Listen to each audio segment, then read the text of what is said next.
And we're live. Welcome to the Team Tank Recap Podcast.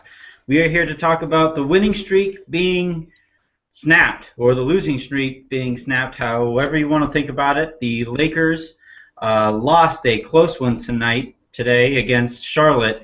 I was laughing the whole time I was tweeting from the account how there was no real, aside from the blogosphere, there was nobody really tweeting about the game because people have brains and don't want to watch that crap basketball. Joining us tonight, we have Gary, who, I don't know, what kind of meds are you on, Gary? I am on some Norco right now.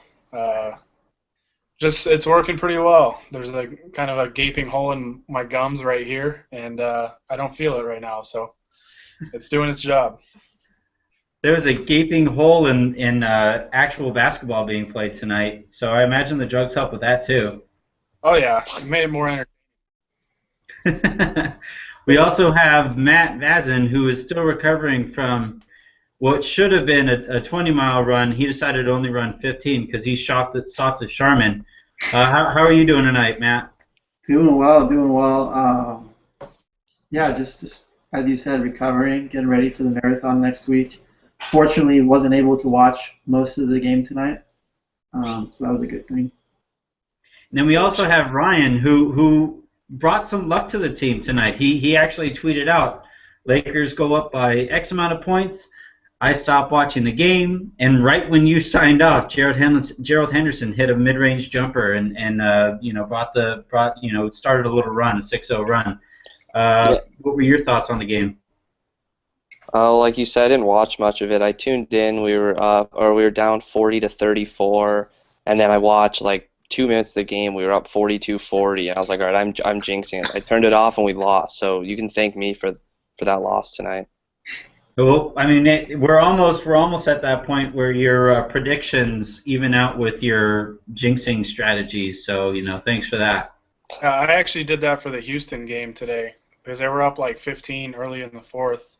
I said that they're going to win in Atlanta without Harden. So I said I was giving up on that pick, improving, and then Atlanta came back to win. So you guys can thank me for that one. And I kind of have a jinx right now for the Heat game tomorrow. And Gary has it favorited, ready to go if we lose or if we win tomorrow. I said Hakeem Goat side would dominate us tomorrow. So. I think somebody corrected you and said Hassan, and you made sure to correct the back Hakeem. Yeah, that was Harrison from the silver screen and roll account. I'd imagine there are plenty of Miami Heat fans out there who would agree. We're going to bring back a game that we went with a couple shows ago, and we're going to recap the game based on a song of our choice. Hosting the show or hosting this game tonight will not be Gary. He actually has a song picked out here. Ryan, go ahead, take it away. All right, we're supposed to pick a song that represented tonight's game, and I'll start with Matt, I'll go from my right to left. So Matt, you go first. All right. Well, my song is "Wake Me Up" by Avicii, and it's pretty much more of like a season recap because I just want you guys to wake me up when the season's over because I'm so over it. But as for the game tonight, yeah, I mean standard, nothing really too special.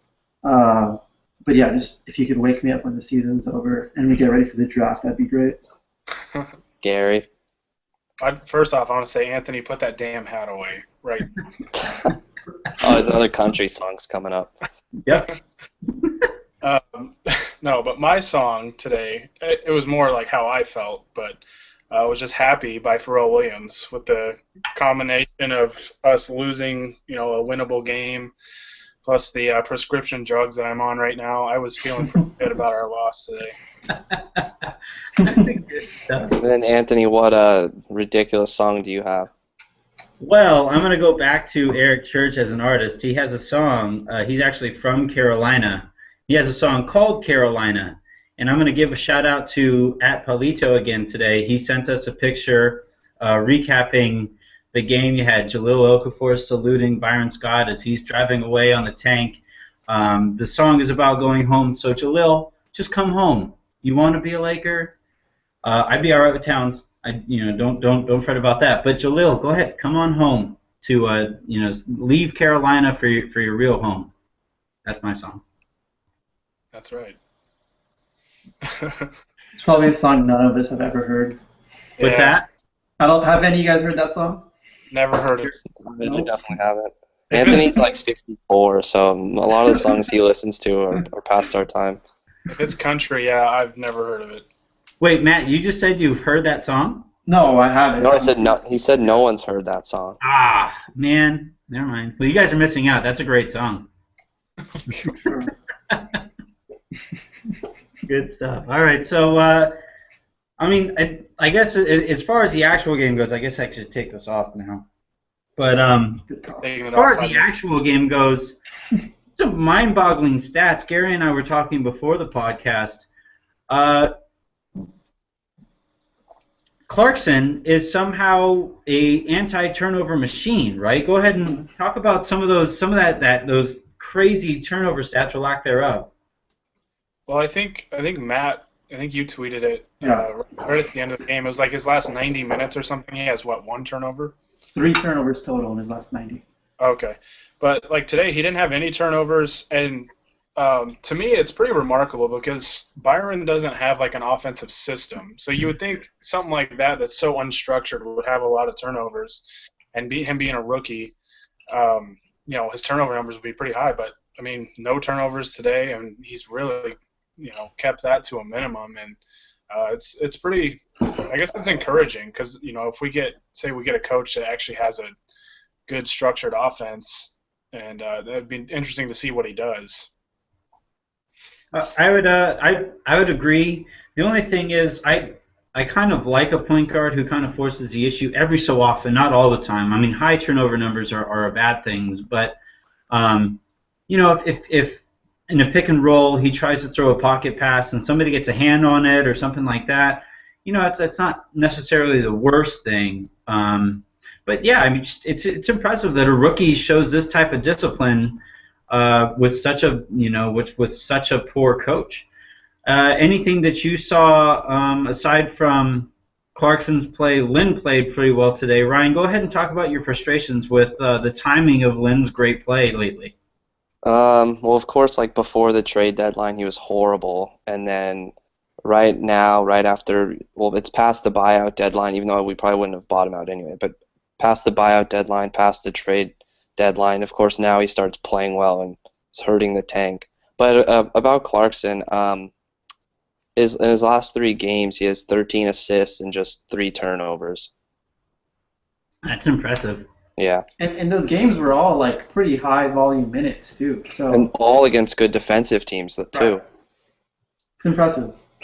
Well, I was excited tonight to see that it was a close game, and Byron put him in there with 4 minutes to go. I was running the Twitter account tonight, and I was about to send out a tweet that it's another close game, another opportunity for Clarkson to get minutes in a clutch situation, and another night where Byron went away from him. But fortunately, right when I was about to send that, in comes Clarkson, and I believe out went Ellington, if I'm not correct. It was Wes Johnson. I think even better. The less of Wes Johnson we have to see, all the better. So, it was great to see him in there. And sure, the Lakers lost, and anti-tankers or the people who say they're true fans are going to say, "Well, way to go! You brought in the kid, and they lost." But this is the type of game that you can build with moving forward versus a random win that Lynn helps down the stretch, and chances are Lynn won't be a Laker next year. Matt, you weren't able to watch the game today, so I'm going to go ahead and put you on the spot. Go ahead and predict something that you think happened during the game without having watched. Carlos Boozer push off. There you go. It happened. And I only watched a little, and I'll guess. He yelled and one when the ball didn't even go in the basket. Am I right about that? The Lakers Twitter account tweeted that at least. Oh my god. Dude, I hate that Twitter. Our Twitter, It's so the bad. Lakers Twitter account sucks. He was so I'll talk about Matt's prediction. about pushing in the back. Boozer had one today that I don't know what it was, made me just flat out laugh out loud. It's like he's like right in the middle of the screen, and then you see a defender fly out, and he's standing there. The best thing he does is that he'll push off, he'll get the rebound, and he'll just hold the rebound up by his face like. He gets called for like 2 or 3 of those every game. I don't understand like why he keeps doing it. I don't know. Well, I remember it was a late whistle too. Like it almost sounded like looked like they were gonna let him get away with it, and then they finally called him for it. It's always good for a couple retweets though when you do hashtag Boozer push in the back, hashtag drank, and it usually works out pretty well. And then talking about Ryan's play, Gary, I don't know if you remember this, but I think Boozer was on a fast break. It was like a 3-on-1 fast break. I think Lynn had the ball. He passed the ball off to the left, and Wesley Johnson was going up for a layup, gets fouled, and the ball, like, I think it made it halfway up to the net, like not even close to the rim, but the ball barely was above Boozer's head, in the air by his face, and he's yelling, "M1!" It was pretty great. I don't know if you remember that play, but yep, both predictions happened. Nice. That's how bad it is. You don't even have to watch the game, and you know what happened. Yeah. Oh man, unfortunately we still have to watch is the worst part of that. Yeah, it is bad, and then you're still forced to tune in. Oh, I keep counting down the games after every one, so we're down to 23 left. Yes. So we're like entering the fourth quarter of the season, pretty much. Oh, by the way, the Nuggets beating Milwaukee today was big. Yeah, that was huge. They'll get some coach gone like wins that always happen. Well, and that's all we only need them to win maybe 1 or 2 more games because that means I'm not worried about that. Well, I think I don't know if you guys play fantasy basketball, but I was on my waiver wire today, and I picked up Fareed because I know he's going to be a lot happier without Brian Shaw there, and he had a double-double tonight. So yeah, that'll probably play out pretty well. The interesting interesting one is if the front office there would have kept JaVale McGee after Brian Shaw left, because he kind of put him in the doghouse as soon as he got there. I guess that kind of takes us to our next point here is, with Brian Shaw's firing, that's yet another former Laker who, underachieved as a coach, and yet another member of Phil Jackson's coaching tree, which I really hate that way of thinking, that, again, underachieved. So go ahead, Matt, I'll start with you here. What are your thoughts on the way these coaches at former Lakers are playing out?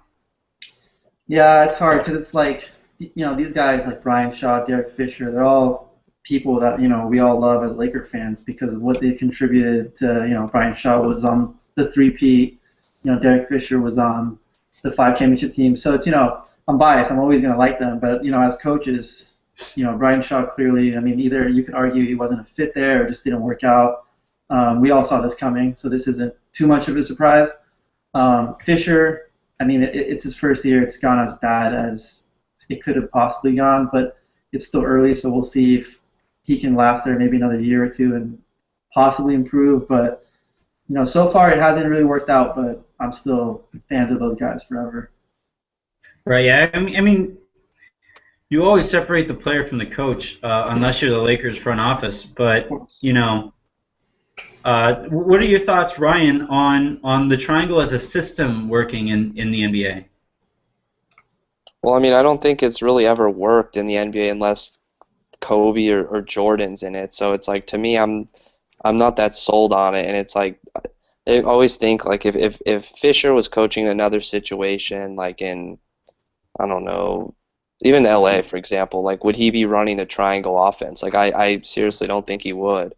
And it's like a lot. I read something the other day. It was like the Knicks have the highest percentage of possessions that end in mid-range jumpers, and like that's just not the NBA, and like that's just not how the NBA works anymore. And it's just like, and same like Byron Scott, well not so much Byron Scott, but like Brian Shaw showed like a pretty like obvious like disconnect with like players. Like he bought a book or something to like connect with millennials or something. I don't know. And they're just like they're like like old school, hard nosed, like slow it down type coaches, and I don't know. That's It's kind of outdated. that's what I think it is. I think it's that they won. They were able to win with the Lakers playing a certain way that isn't successful in the NBA anymore, unless you have great post players like Memphis does. It goes back to the whole Lakers and analytics thing. It's like these coaches, aren't up with the times either, so to speak, and they coach a certain way that was good, 5, 10 years ago, but it's not how the game is played nowadays. And Brian Shaw, I mean, he kind of falls into that category, but he kind of lost the locker room too. So I mean, obviously that doesn't help, but I just think it goes back to analytics and the way the game's played now, and those coaches, like you said, the Knicks shoot a lot of mid-range jumpers, and numbers show today that that's the least effective shot to get offensively. So I think that's kind of what it boils down to. Right, and shameless plug here, but I actually wrote about this topic today for LakeshowLife.com. And see, the issue with the triangle is that if you're going to go with that system, it takes 3 or 4 years of gathering the type of player, gathering the type of roster that it would take to run said team, right? And I looked around, and Memphis and Cleveland seem like the best fits for the triangle. But again, you would have to take Kyrie Irving and Mike Conley off the ball, and do you really want to do that if that's the way you want to run the offense? And if I'm an NBA team, I'm saying, all right, so if I run the triangle, it takes me 3 or 4 years to compile a roster that actually works for this system. And if it doesn't work, it'll probably take another 3 or 4 years to actually strip it down and carry on from there. And yeah, like you guys said, Phil Jackson's the only guy to really have any success running the offense. Now, they all say that teams throughout the league use aspects of the triangle in their offenses, but yeah, that's because the entire NBA is a copycat league. Well, it's like the triangle. It's like at times uses aspects of like a high pick and roll offense. It's like every offense has like different elements of it, of others. Well, it's right. Pretty much every team nowadays use Mike D'Antoni offensive principles too, though, and nobody really talks about that. Spacing the floor, pushing tempo, shooting threes. A lot of teams do that nowadays, and it's funny because people say D'Antoni ball doesn't win in this league when there's so many teams that run the same type of style. The Heat pretty much were the same way. The Heat were just good defensively when they won back-to-back titles, and that's just what it comes down to. It's spreading the floor, shooting threes, pushing tempo, ball movement and stuff like that. A lot of high pick and rolls too. Right, and the other, Gary, you mentioned coaching trees before we came on here today too. The counter to all these points made about bad coaches coming from Phil Jackson's tree is look at the jobs that they've worked, right? I mean, they're all rebuilds. They're all with really questionable rosters. And people tend to ignore certain branches of said tree. So Gary, I'm going to go ahead and go to you again. What were you talking about there? Well, I just thought it was funny that people bring up Derek Fisher as part of Phil Jackson's coaching tree and not Steve Kerr, when neither of them were assistant coaches under Phil Jackson, but they were both players. And Kerr's got, I think they still have the best record in the league. If not, they're right there with Atlanta. But yeah, when you have the roster pieces to do what you want, that really, really helps. Especially if you're in the Western Conference like Steve Kerr is. He has a super talented roster, and you need one to be successful in this conference because it's just so deep and so talented. And you look at the Knicks roster, and that's like a D-League roster pretty much with Carmelo out. Don't insult D-League teams like that. The Idaho Stampede are so angry at you right now? That's the point, though, is that it's so bad that I don't know if any coach could succeed with that roster, even in the Eastern Conference. Well, yeah, right now it's not fair to say how if Fisher's been a good or bad coach, but on Gary's point, I think the people consider Fisher part of Phil's coaching tree rather than Kerr, just because Phil hired him directly to be his coach. And I'm sure if Kerr would have taken the job, I'm sure we'd be saying like the same things about him. Right. Matt, what do you think about coaching trees as a whole? I personally I hate the idea of a coaching tree. You know, if I'm hiring a coach, I want the coach from which the tree sprouts, not hoping that the apple doesn't fall from the tree. What are your thoughts on that? No, I agree with you on that. I actually, yeah, exactly what you just said. I'm not a huge fan of coaching trees. But I actually had a Brian Shaw story, side note. I was walking out of an Angels game, Angels playoff game in like 2010, and his car was leaving the parking lot, and I saw Brian Shaw was there, and I stepped in front of his car, and I just started like bowing down, and Brian Shaw just started like cracking and like pulled down his window, and he's like, that was probably one of the most ridiculous things I've ever seen. That's the one Brian Shaw story I have that I thought I'd throw out there. That's good stuff. That's good stuff. Was that right after he hit that big shot against who was it? The Blazers? No, this was 2010. So he already had retired. I think he was an assistant at the Lakers back then. But yeah, I guess he was just at the game. Yeah, I'm not sure if I would hail him anymore, but I'd still go to shake his hand at least. Yeah, I would. Yeah, I mean, well, this was right after we had won in 2009. So I think he was an assistant in 2009, right? Yep. Yeah. So I was still all about Ryan Shaw. Yeah, I think Shaw is like the NBA equivalent to an offensive coordinator or defensive coordinator in the NFL that's good as a coordinator, right, but not good as a head coach. I agree.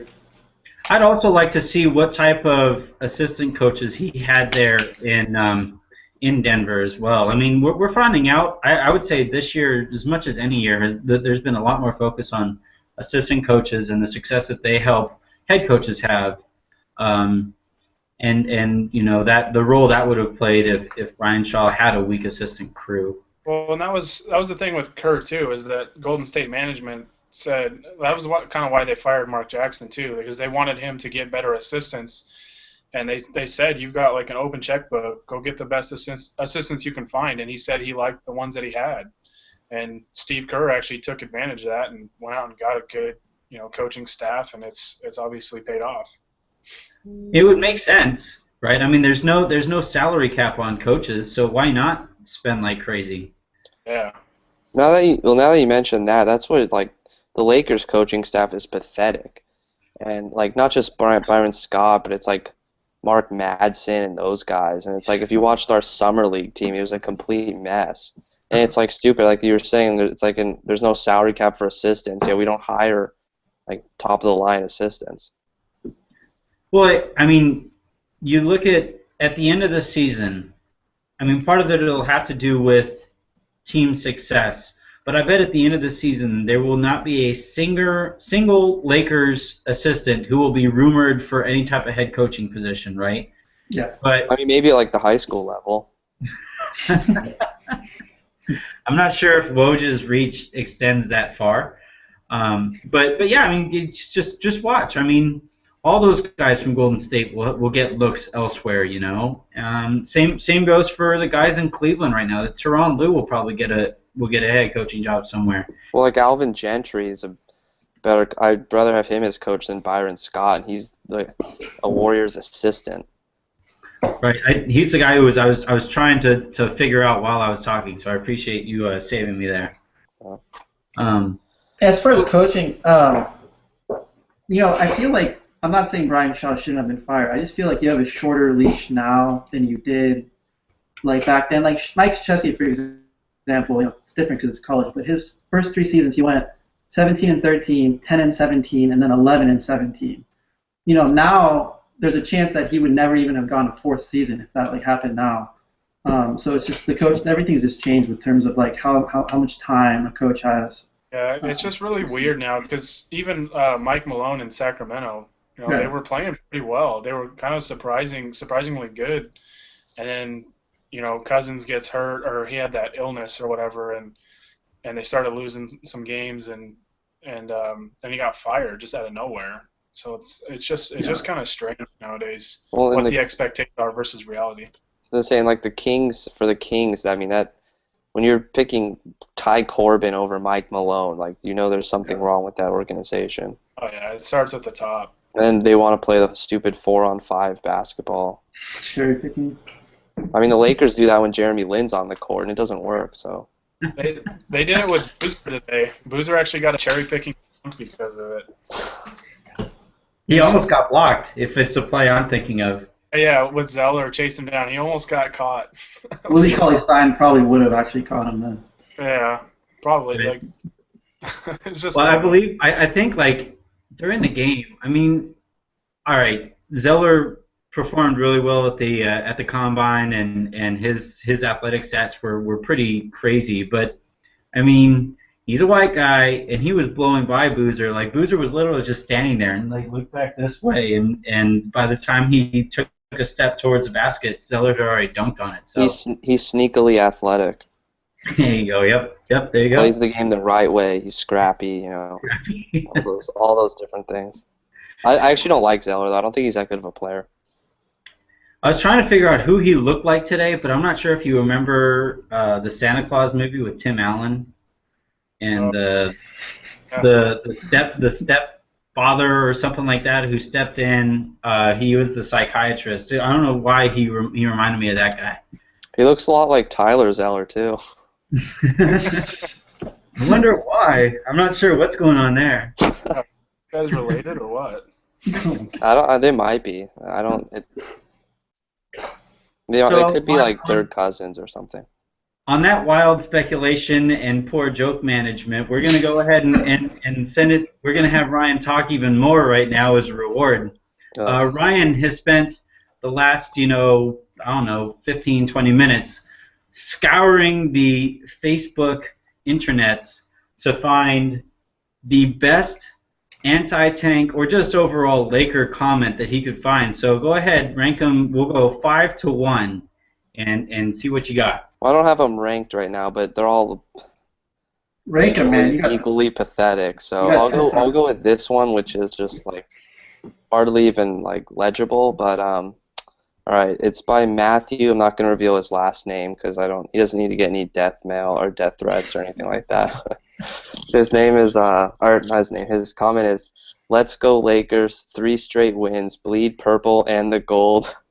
Go Lakers, go, we win." Quote from Pharrell's song, "Because I'm happy." If you feel like happiness is the truth, this is how we do it. If it's Friday night, Lakers win, this is how we do it. Who's he quoting there? Pharrell. It wasn't me, by the way. If you guys guessed that, it wasn't me. Yeah, I think that might have been Matt. Matt, was that your comment? Then your death sounds mail. like one of your tweets. Man on that one. I really hope whoever made that comment was like hammered drunk when they did it. All right, and then this one.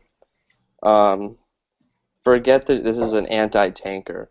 Forget the draft. The Lakers already found some good pieces in current rookies like Clarkson. Why you have to pursue the top picks if you already have a good player? What if that top pick gets injured from the camp? Or be just like another Randall? Now you just wasted a season on pursuing a garbage pick.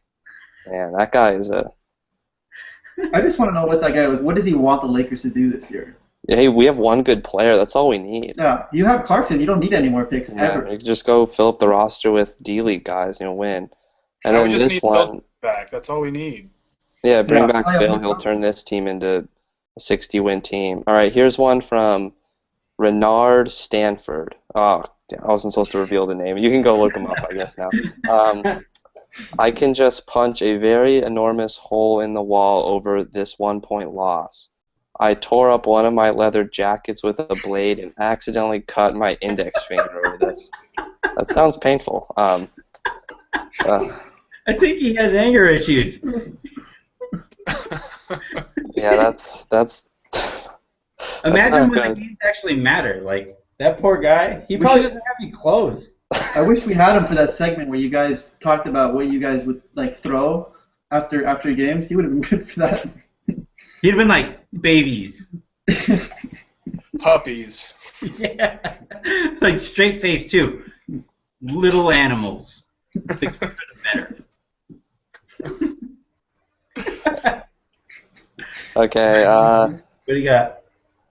All right, here's a pretty long paragraph by Al, some blank the third. I'm not going to reveal it. If they can win games, then they don't need a top pick. Let nature decide. Maybe they already have what they're looking for. They are just blinded by the thought of having and relying on the top pick. I am not belittling the Suns, but the Suns are the Suns, and Lakers are Lakers. They got to see the full potential of what they have there before they start fielding in another. What they lack is a post player or a center. If they can't have the number one pick, it might as well just be useless. If they're going to lose half the team, then look for a quality international player who can play center and sign him. If it was the pick they are after, they shouldn't have won a single game. LOL, losers. Holy cow! Oh wait, that's number one, man. That's the best one yet. I didn't rank them. I'm just going through them. Where's that Vince Carter gif where he's just, it's over? All right, here's another one which is similar to one of the other ones, but still funny. By Ronaldo. Only stupid will pursue and take their chances on the draft picks. Why you waste a season just to get a pick that's uncertain when you already found a good rookie to start with? What if that top pick will be like another Randall who will just get injured and be out for a season? So what's next? Tank again for another season? It's like the worst one I've ever heard. I want to get back to that. Let nature decide this. I know we're not supposed to, give out last names, but just cough if his last name is Darwin, because that's the Suns are Suns and the Lakers are Lakers, guys. That's really. That was awesome. All right, this one is just. Oh man. Okay, his name's Astrop, like Astro with a P. This one got a lot of support too. So, all right, here it is. Zachary, top 5 pick is not a guarantee to be a champion. Look at Durant, Odom, Kwame, Bennett, D Rose. By the way, Kobe is 13th and not on top 5, and he was. He was traded to Lakers from Hornets Nest. Hornets Nest. Let the Lakers win and build Team Chem for next season. Don't want to see them being trampled upon by lesser teams. Where is your loyalty? True Laker fans never say die and don't want to see their team lost their games. We never say die ever. I'm not a true Laker fan because I'm saying that one got 10 likes. I can't believe that. We need to appeal to all the free agents, so we have to win games. I like that how the guys like look at Durant, like, oh, you wouldn't want to play like Kevin Durant. You threw Durant in the same conversation as Kwame Brown. Like if Durant comes and says, "I want to sign with you guys," Mitch Kupchak's You're not like, a champion. Yeah, you don't have a title, so no, just go somewhere else. You don't know what it means to be a Laker. You not champion you.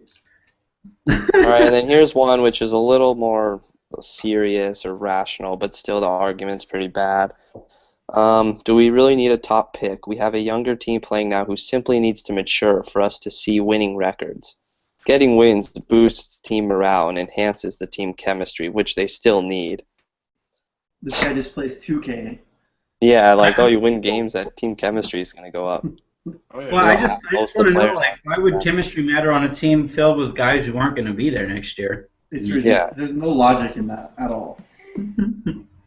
All right, I would say that was success, considering I have a side ache from laughing at that nature guy. The nature one was ridiculous. If Steve Irwin wasn't, deceased, I'd say it was him calling this team "Ain't She a Beauty." The funniest thing, one of the dumbest things, he's like, what they lack is a post player or a center. It's like, yeah, that's what we want. That's like ideally what we want to get in the draft. Yeah, look at the top of the draft, but they might not know what it means to be a champion, guys. So we can only draft them. They've won a national title in college this year, so Yeah. it's gonna be like Towns or Cauley Stein. So, someone off UConn last year that's going to be in the draft. Shabazz Napier, because he's been so great. Yeah. It's going to be some scrappy white guy from Gonzaga if they win the title. All right, so we're going to go ahead and wrap up here. I'm trying to catch my breath after that last segment. That was phenomenal.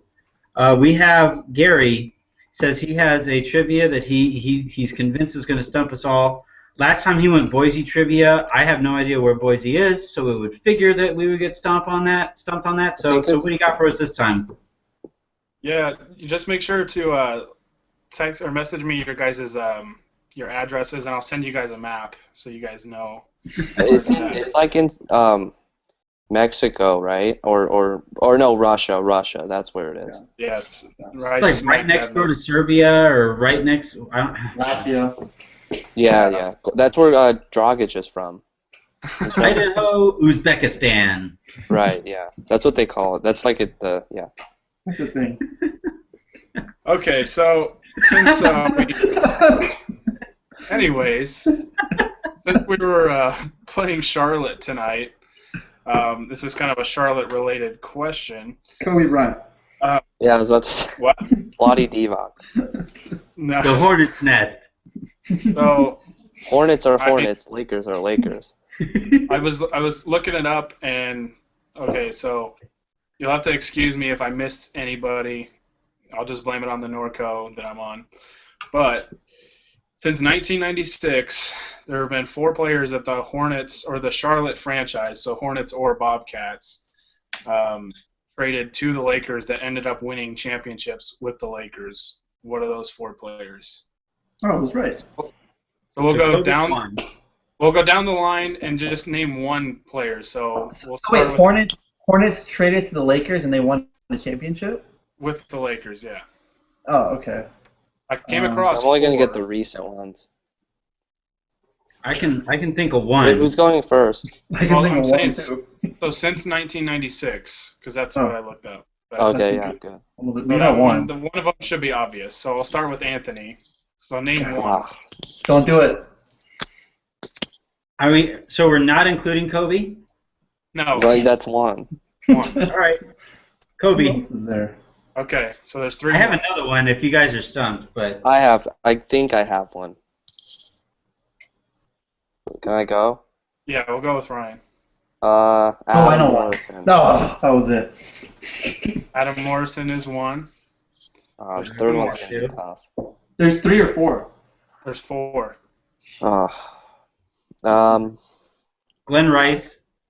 Glenn Rice is one. right. There's one more. This one's a hard one, huh? Chris Childs. Can you say if they were on the three-peat or the back-to-back? I will say that they were involved in the same trade as one of the players you've named. Oh. Shannon Brown. Shannon Brown. That's the. Oh, yeah. I was thinking about that. Woo! I forgot about that. I didn't Google that, by the way. My wife apparently has a Shannon Brown jersey that I bought her. I used to love Shannon Brown. Okay. I was so angry at him when he sucked in the slam dunk contest. Yeah, he built that up so much as Laker fans. Yeah, he's just a good end game dunker. I was always mad at him whenever he tried to dribble. Guy could not dribble to save his life. It's like him and Artest together were just a nightmare to watch dribble a basketball. Yeah. Well, he single-handedly, I would say, turned around that Denver series when he dunked on JaVale McGee. Yeah, he had the turning point. That was a huge play. I mean, the Lakers were kind of struggling with that team, and then he yacked all over JaVale, and JaVale hasn't been the same since. It was Chris Anderson. That's it. Oh, it was Anderson. You're right. Well, JaVale felt it. Anderson's never been right anyway, so. Oh, I should not go where I'm thinking. I am gonna leave that. Go there. No, don't go. Don't get fired. Don't get fired. I'll just say that joke was not for the kids. I'll say that. Oh my God. Oh, I know where you're going with that one. Hey, I have a poll question. Over under 0.5 All-Star games for Jordan Clarkson's career. Ooh, that's a good one, actually. I'll say over because he's a Laker, and if he has a goods like a after Kobe, well, even if it's next year, but if he has a year where he puts up like 18-6 or something, like there's a chance he get like fan voted in. A lot of people thought that would happen this year with Lynn, but Lynn's terrible. So Anyone listening too can tweet us this. I would say over for the same reasons, because Laker players, if you're a good Laker player, you'll get a ton of a ton. I would say under. I'm going to go against the grain here, and geez, ironically, somebody just tweeted out Chris Webber's face looking at me like that. But I honestly think they'll trade him at some point.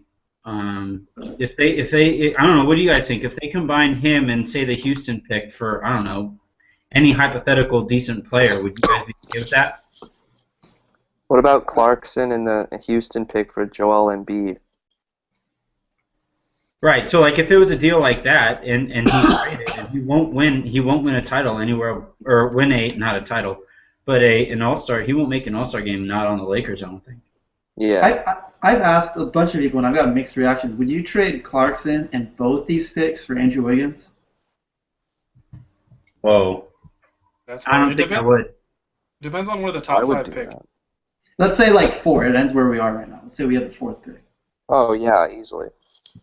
I don't think I would. I would. And it's like a mix. Yeah. So far.